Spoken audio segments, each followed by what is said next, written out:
Hey guys, happy Tuesday. And I'm going to talk to you for a few minutes about taking back your health. The most important asset that we have that we can invest in is our own physical well-being. And if we don't have our own wellness and we don't have, optimal health, what happens is nothing else matters because all the money in the world and, all the, toys and houses and cars and all that doesn't matter if you don't feel well, right? If you're not, thriving. So the most important thing is we have to take back our power and regain our health. People out there that are having, all kinds of dis-ease, which is just the body, saying, something's not right here, and a lot of times you have to put a name on this dis-ease in order to, feel better that you have something going on. But in all actuality, it just means your body is actually telling you and letting you know that, okay, you're not doing something right. We have to change something. And this could be diet, it could be exercise, it could be maybe you have too many toxins in your body and you need to do a good, really good detox and cleanse and get some of the, heavy metals out of your body, or some of the, really bad things that you have from, past eating habits or smoking, or whatever you did that could have caused all kinds of havoc to the body. And sometimes we don't realize it when we're younger, when we're in our 20s, and and we are doing all these things that are harmful to the body, that even if we stop, it's going to affect us when we're in our 60s, 70s, and 80s. So the best thing that we could do is, from where we are now, is start taking care of our health, reduce the amount of pharmaceuticals that we take. I'm not saying get off any of your medication. I'm not here to cure or treat. I'm just here to educate you. And the biggest thing is, the less that you take, the less pharmaceutical medications that you take, and the less you know things that'll probably go wrong in the body. Because a lot of times what happens is we get prescribed a medication, right? And I'm not saying everybody, but you can get prescribed a medication and then you have a side effect from that medication. And then what happens is then you have a side effect from the other medication. You have to take another medication, and by the time you turn around, you're on 5 or 6 medications just because you had a side effect and a horrible reaction to the very first medication. So what do? You know what you do? You have to wean yourself off until you start feeling better. Try to find a naturopathic physician, or a doctor that's integrative, that is very into helping you stay off as many medications as possible and not putting you on polypharmacy. And that's the same thing with psychiatry too. And I'm not saying all psychiatry is bad, because there are people that have chemical imbalances that need to be adjusted. But in all actuality, when you start trial and error on things, that could be treacherous.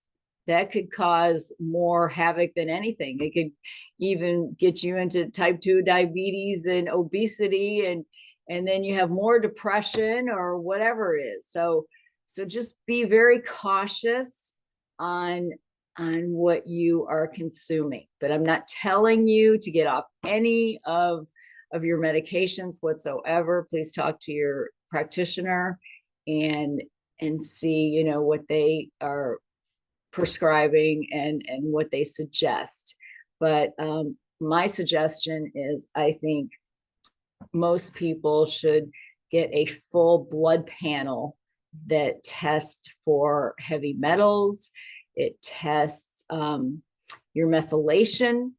It it would also test, if you have mold in your body, that's another test you can do, the mold testing. You can also test your hormones to see maybe you have some hormone issues, and that could be causing your mental health issues or your physical issues. So, a lot of doctors don't, ask for that huge blood work because it's very expensive. A lot of times insurance won't cover it, but there's different companies out there that have some really good plans, that will check all that. And the biggest thing is, if we don't know what's going on the inside, and we just start, using all kinds of different band-aids, then we're never going to get to the place we want to be in our health, right?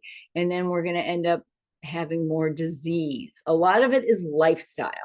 And if you are consuming bad foods, and I'm talking about like 80-20 rule that you can do, cheat once in a while and have a little sugar or have a little cookie or, something that you like. But if you are 80% of the time eating good foods, then that's so much better for your body. And just make sure it's organic foods that are non-GMO, not, isn't sprayed with glyphosate. And then you would start feeling, a lot better, and you can buy a lot of the organic foods. They don't have to be really super, super expensive. Sometimes you can buy, like at a co-op or a farmer's market, Aldi's, there's different reduced rate, reduced prices for the organic foods that you can buy that are very healthy, fruits and vegetables, and try to stay away from things that are in bags and boxes, and also,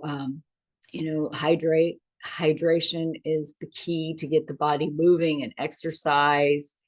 And every day you need to exercise, especially women. When we are over 45 to 50, we start losing bone density. So it's so important to do some type of weight bearing exercises, jumping, arm weights, something that is going to actually make us our bones a lot more dense, and we won't have to worry about low bone density as we age, because it's so common now for women to have osteoporosis, osteopenia, osteoarthritis, and we just need to make sure this wonderful body can keep going as long as it can, so it can help and do the things it came here to do, right?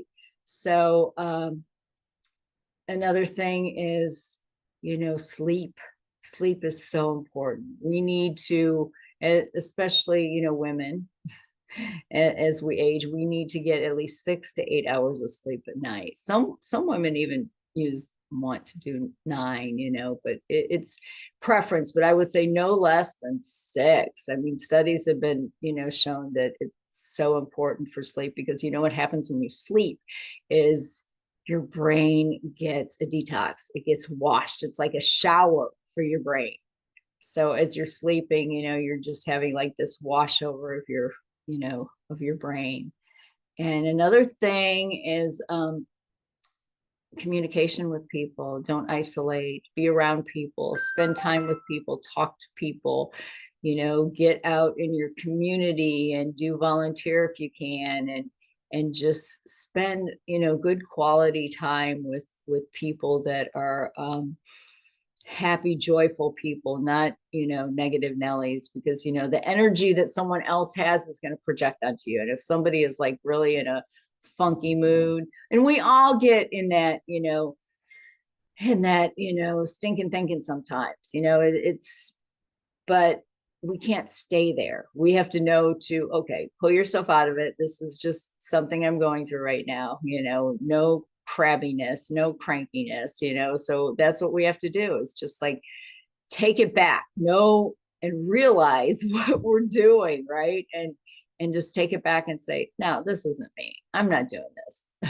Right. And put the happy face on and smile again, and just, start being more joyful, and there's all kinds of wonderful, things out there, modalities that you can use to actually, make this body healthier.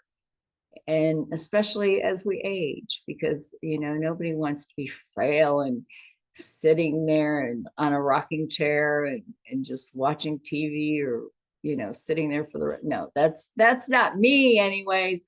I want to be active as long as I can. And I'm sure a lot of you do too. So, so with that said, invest. And if you're interested, holistic holistic wellness, I have I have some really good things that I can offer, holistic horizons and beyond. And I can help you with, some really good meal planning, and, talk to you about fasting, and getting to the place that you need to be to feel better. And I am not here to prescribe, treat, or cure anything. I'm just here to educate you. So with that said, I hope you guys have a blessed, beautiful Tuesday. And I'll talk to you guys soon. Bye for now.